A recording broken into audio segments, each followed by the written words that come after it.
Alright. That's our tube. I already took the cap off, took the back plate cover off.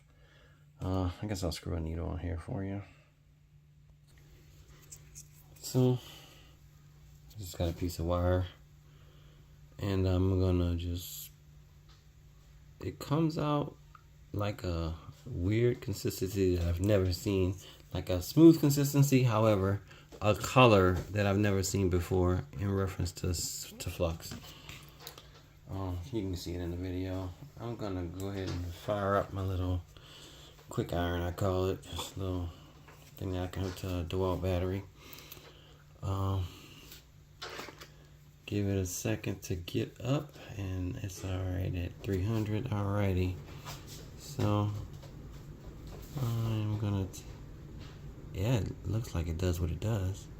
Wow, the wire's tinned already. Like, I didn't even have solder. It was just a little solder from the tip that was already on there. Look at that. That's a nice finish.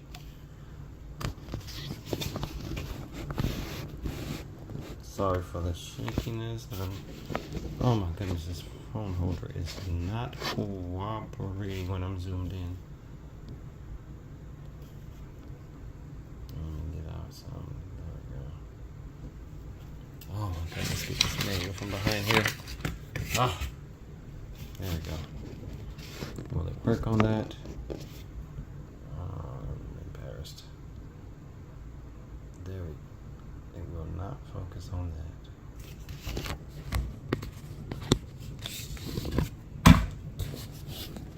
Sheesh. Manual focus is the only way to go some things. Look at that. This is a beautiful product, man. This stuff works great. I like it.